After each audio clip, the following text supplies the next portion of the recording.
अस्सलाम वालेकुम स्टूडेंट्स। आज हम दूसरा लेक्चर स्टार्ट करने जा रहे हैं chapter atoms and molecules class 9 के लिए।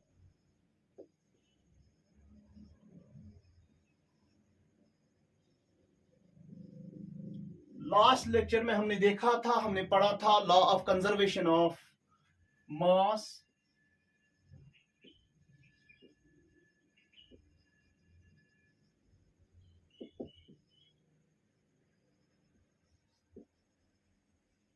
हालांकि हमने different laws of chemical combinations, मैंने सब सारे लॉज आपके सामने उसको बयान किए थे। कौन कौन सा लॉ है उनका नाम हमने बोला था। उसके बाद मैंने बोला था हमारे पास आपके सिलेबस में मेन दो लॉज हैं, एक है लॉ ऑफ कंजर्वेशन ऑफ मास और दूसरा है लॉ ऑफ कांस्टेंट प्रपोर्शन। उसमें हमने लॉ ऑफ कंजर्वेशन ऑफ मास जो है ना, ये हमने पढ़ा था। उसमें हमने देखा था कि रिएक्टेंट्स जब रिएक्ट करते हैं और प्रोडक्ट्स बनाते हैं, जो मास रिएक्टेंट साइड से टोटल होगा वही हमारे पास प्रोडक्ट साइड से भी होगा। वो हमने देखा था किस तरह से हमने वो चेक किया था कि कार्बन का जो मास रिएक्टेंट साइड से है वही हमारे पास प्रोडक्ट साइड, जितने नंबर ऑफ कार्बन हमारे पास टोटल अमाउंट जो mass by mass carbon reactant side से है वही हमारे पास प्रोडक्ट साइड से भी है। आज हमें जो लॉ देखना है वो है लॉ ऑफ कांस्टेंट प्रपोर्शन, यानी जो भी रिएक्टेंट्स रिएक्ट करते हैं और प्रोडक्ट्स बनाते हैं, जो भी कोई कंपाउंड बनेगा वो जो उनके एलिमेंट्स जो आपस में कंबाइन हुए होते हैं वो हमेशा फिक्स्ड अमाउंट में कंबाइन हुए होते हैं, फिक्स्ड प्रपोर्शन में। ये लॉ दिया था जेएल प्रूस्ट ने 1799 में। ये लॉ दिया था जेएल प्रूस्ट ने, 1799 में दिया हुआ था। ये जो लॉ है ये क्या बोल रहा है? A chemical compound is always made up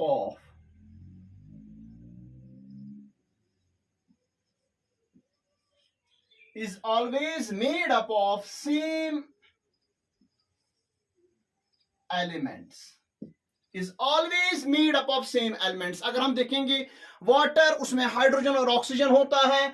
हम कार्बन डाइऑक्साइड देखेंगे, वहां पे कार्बन और ऑक्सीजन होता है। हम सल्फ्यूरिक एसिड देखेंगे, हाइड्रोजन सल्फर और ऑक्सीजन होता है। यानी हमारे पास जो भी कंपाउंड्स होता है, जो भी केमिकल कंपाउंड होता है, उनमें जो एलिमेंट्स होते हैं वो हमेशा क्या होते हैं? सेम होते हैं। अब इन एलिमेंट्स तो सेम मिले हैं, लेकिन किस तरह से? combined together in the same fixed ratio by mass। यानी अगर हम देखेंगे कार्बन डाइऑक्साइड में, उसमें कार्बन और ऑक्सीजन पाया जाता है। जहां कहीं पे भी कार्बन डाइऑक्साइड बनेगा उसमें कार्बन और ऑक्सीजन पाया जाता है। जहां कहीं पे भी हम वाटर देखते हैं बना हुआ है ना, पाया जाएगा, वो उस वाटर का केमिकल कंपोजिशन हाइड्रोजन और ऑक्सीजन ही होगा।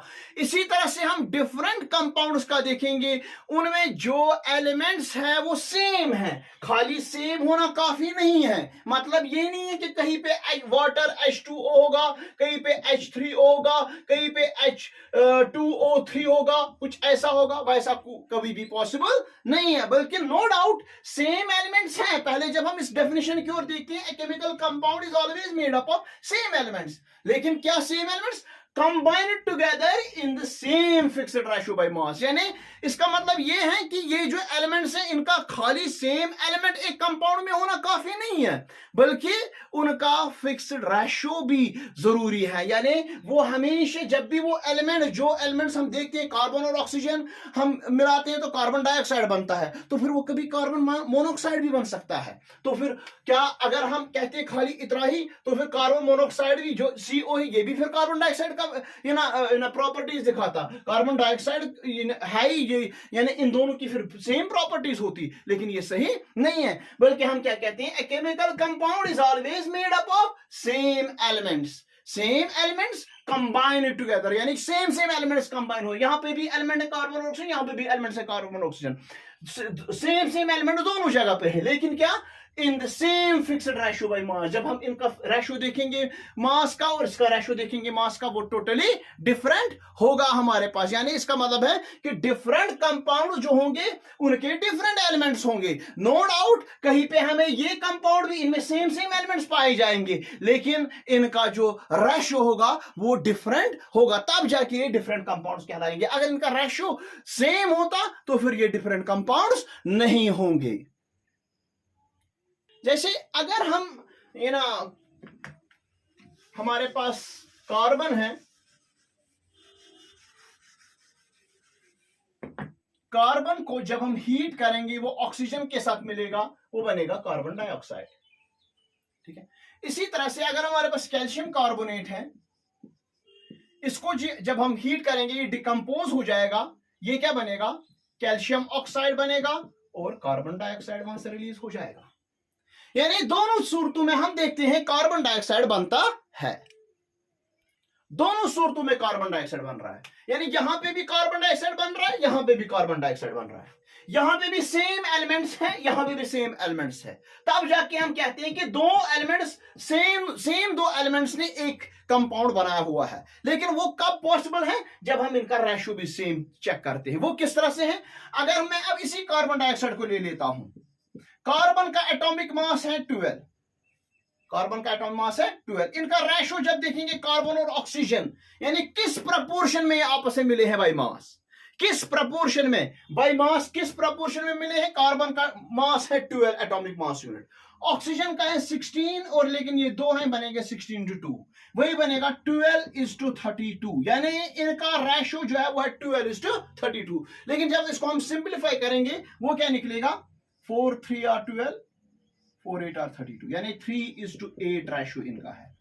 यानी जब भी अब हम देखेंगे कोई भी कंपाउंड बना हुआ है वो हमेशा क्या होते हैं, फिक्स्ड रेशियो में मिलते हैं। यानी कोई भी कंपाउंड के अंदर जो भी एलिमेंट्स आपस में कंबाइन हुए हैं और उन्हें एक पर्टिकुलर कंपाउंड बनाया हुआ है वो फिक्स्ड रेशियो में होते हैं। सेम एलिमेंट होना काफी नहीं है, बल्कि उनका रेशियो भी फिक्स्ड होना जरूरी है। जैसे कि हमने देखा कार्बन डाइऑक्साइड का रेशियो है, जिसमें भी कार्बन और ऑक्सीजन प्रेजेंट है, वहां पे हमने देखा 3:8 रेशियो है।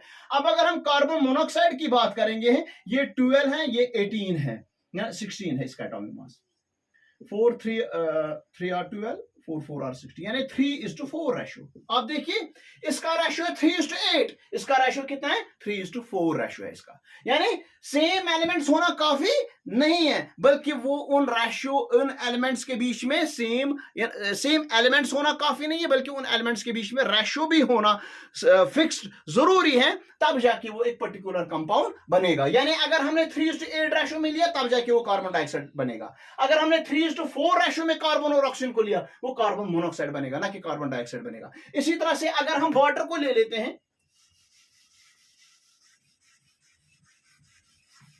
अगर हम H2O को लेंगे और H2O2 को आपस में कंपेयर करेंगे, ये देखिए यहां पे क्या फर्क होगा।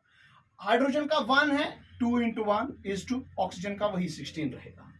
यहां पे भी 2:1 2:16, ये क्या बनेगा, 2:16 2:32, 2 1 are 2, 2 8 are 16, ये बनेगा 1:8 रेशियो बाय मास इनका है। इनका जो रेशियो है वो है 1:8, और इनका रेशियो क्या है, 2 1 और 2 16 है, वो निकलेगा 1:16। यानी इसका मतलब है अगर हम हाइड्रोजन और ऑक्सीजन को ही ले रहे हैं, ये जब आपस में कंबाइन हो रहे हैं ये वाटर बनाएगा। लेकिन कब बनाएगा वाटर, खाली हाइड्रोजन और ऑक्सीजन का होना काफी नहीं है, बल्कि उनका रेशियो, जो इनका रेशियो बाय मास है वो सेम होना चाहिए। वो क्या होना चाहिए, 1:8। जब ये फिक्स्ड रेशियो में होंगे, इसी रेशियो में हमेशा होंगे, तब जाके ये वाटर बनाएगा। अगर हमने ऑक्सीजन को डबल कर दिया यहां पे, यानी अगर इसका रेशियो 1:16 आ गया, तो फिर ये हमारे पास वाटर नहीं बल्कि हाइड्रोजन परऑक्साइड बनेगा। तो इस तरह से हमारे पास सेकेंड लॉ आपको समझ में आया होगा, लॉ ऑफ कांस्टेंट प्रोपोर्शन, कि जो भी केमिकल्स जब भी हम किसी भी कंपाउंड में देखेंगे, किसी भी केमिकल कंपाउंड में देखेंगे, वो हमेशा सेम एलिमेंट से बना हुआ होता है, और खाली सेम एलिमेंट से नहीं बल्कि जो ये एलिमेंट्स आपस में कंबाइन हुए होते हैं उनका रेशियो भी सेम होता है, तब जाके वो एक पर्टिकुलर कंपाउंड बना पाते हैं।